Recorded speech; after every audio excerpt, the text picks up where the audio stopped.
एक बार की एक कथा है, एक डाकू था, ये भी एक सत्य घटना है। एक डाकू था, बोलते वो बड़ा ही निर्दयी था। वो कहीं पहले होता था ना, वन के रास्ते से लोग निकलते थे, पहले तो पैदल ही निकलते थे, तो बीच में जो वन आया तो लोग वन के रास्ते से निकल जाते थे। तो बोलता था वो डाकू वन में ही पेड़ के ऊपर बैठा रहता था, और जैसे ही कोई देखता था कि जैसे ये कोई पोटली लेके जा रहे हैं, कुछ भी लेके जा रहा है, तो बोलते बस कुछ सोचता समझ नहीं था, वो सीधा नीचे उतरता, उस व्यक्ति का हत्या कर देता और उसका धन ले लेता। कभी उसने ऐसे नहीं किया कि भाई इसको छोड़ दूं, मैं केवल अपना धन ले लूं, कुछ दे रहा है, कुछ नहीं, बस जो मिला उसकी हत्या करी, धन ले लिया। इतना क्रूर डाकू था वो। एक बार बोलते उसको एक साधु के दर्शन हो गए। साधु के दर्शनों से ही कृपा हो जाती है। तो साधु बोलते वहां वृक्ष के नीचे बैठे थे, जिस वृक्ष के ऊपर वो छुपा रहता था। साधु आए, उसी वृक्ष के नीचे बैठ गए, अपनी साधना करने लगे। साधु के मुख से उसने हरि नाम सुना, बड़ी शांति मिली हृदय को। उसने बोला ये कौन आए हैं कि इनके मुख से अगर सुन रहा हूं तो इतनी शांति मिल रही है। साधु के नतमस्तक हुए। साधु ने पूछा आप कौन हो? बोले ऐसे ऐसे, मैं तो डाकू। सब सत्य बता दिया, क्योंकि भय थोड़ी था साधु से, तो साधु को सब सत्य बता दिया कि ऐसे ऐसे ये है। तो साधु ने बोला ये तो आप बहुत गलत कार्य कर रहे हो, बड़ी भीषण यातनाएं मिलेंगी। बड़ा उसको समझाया कि ये ऐसे ऐसे आपको नरक की यातनाएं मिलेंगी।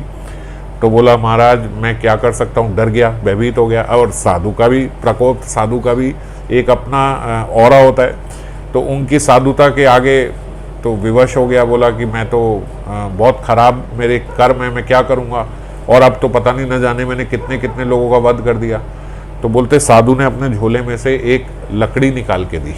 उन्होंने बोला ये आप अपने पास रखो। एक पेड़ की टूटी हुई शाखा सी थी, छोटी सी ऐसे लकड़ी, तो वो उन्होंने उनको निकाल के दी और उन्होंने बोला कि आप जाओ और हिंदुस्तान में जितने भी धाम हैं उन सारे धामों की यात्रा करो। हरिद्वार की, नासिक की, वृंदावन की, इधर प्रयाग की, सारे जगह जाओ जाओ जाओ और सब जगह जाके सारे धामों की यात्रा करो। जब धाम घूमते घूमते घूमते घूमते यही लकड़ी हरी भरी हो जाए, इसमें से पत्ते निकलने लगे, तो आप समझ लेना कि आपके पिछले वो कर्म नष्ट हो गए। फिर तब आप पिछले कर्मों से मुक्त हो जाओगे और फिर आगे साधना शुरू करना। तब आप मेरे पास आना, मैं यहाँ आपको मिलूंगा, ये मेरी यहाँ कुटिया है। उसने बोला ठीक है महाराज, ऐसे ही करूँगा। अब उसने पक्का मन बना लिया कि भाई मेरे को तो इतने करोड़ों जन्म नरक जाना पड़ेगा, सब साधु ने समझा दिया था। बोले उससे बचने का तो ये उपाय तो बुरा नहीं है कि भाई जाते जाते हम और इधर उधर घूमते रहेंगे, जगह जगह धाम में जाएंगे और जब हरी भरी हो जाएगी आ जाएंगे। वो बोलते वो निकल गया। थोड़ा सा दूर ही अभी गया था, थोड़ी ही दूर बोलते एक वृक्ष के नीचे बैठा। जहां वृक्ष के नीचे बैठा बोलते वहां पे ऊपर उसी की तरह 4 डाकू थे।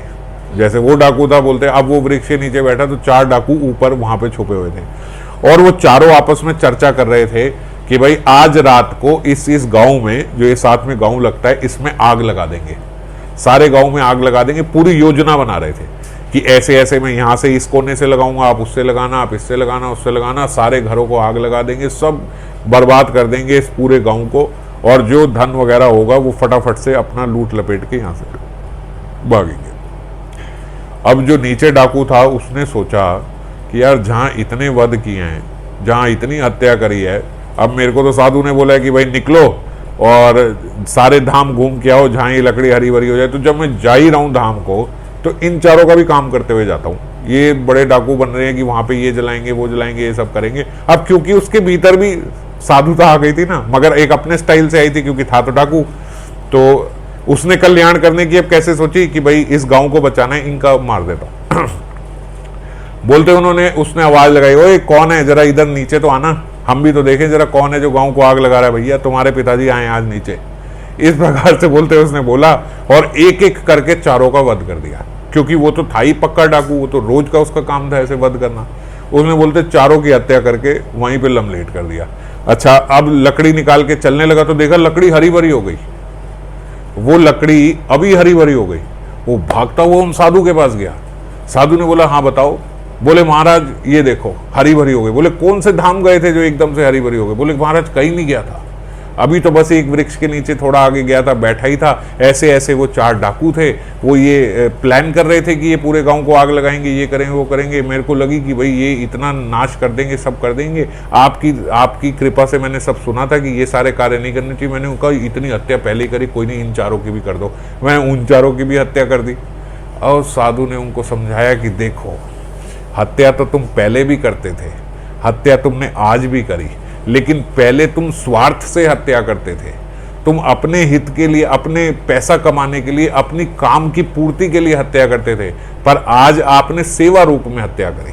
आज आपने जो किया, न जाने कितनी गौआ जल जाती, न जाने कितने बच्चे, न जाने कितने पुरुष, कितनी स्त्रियां जल जाती, कितने घर बर्बाद हो जाते, क्योंकि पूरे गांव को आग लगानी थी उन्होंने। आपने पूरे गांव की जान बचा ली। तो आज आपने जो कार्य किया है वो लोगों के हित के लिए किया, आज अपने स्वार्थ के लिए नहीं किया। इसीलिए ये हरी भरी हो गई। जाओ वहां नदी का स्नान करके आओ, आपको दीक्षा दूंगा। बोलते उस डाकू को दीक्षा दी और बहुत बड़े संत बने वो आगे जाके। तो आपने ये नहीं सोचना कि हम जाके कोई बोल रहा हो तो उस डाकू हम भी मार दें, किसी की हत्या कर देंगे। नहीं, वो उस डाकू की बात थी, क्योंकि उसका यही कार्य था, उसकी मति ऐसी थी, उसकी बुद्धि ऐसी थी। कहने का तात्पर्य कि इंटेंशंस मैटर करती हैं। What are your intention that matters, actions does not matter। आपका उद्देश्य क्या है वो मैटर करता है, क्रिया आप क्या कर रहे हो वो मैटर नहीं करती।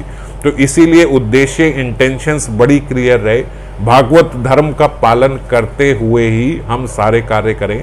भागवत धर्म को पालन करने के लिए अपनी मानसिकता वैसे ही तैयार करें जैसे हम लोग चर्चा कर रहे हैं कि हर अवस्था में, हर परिस्थिति में और हर व्यक्ति में भगवत उपस्थिति देखने का प्रयास करें।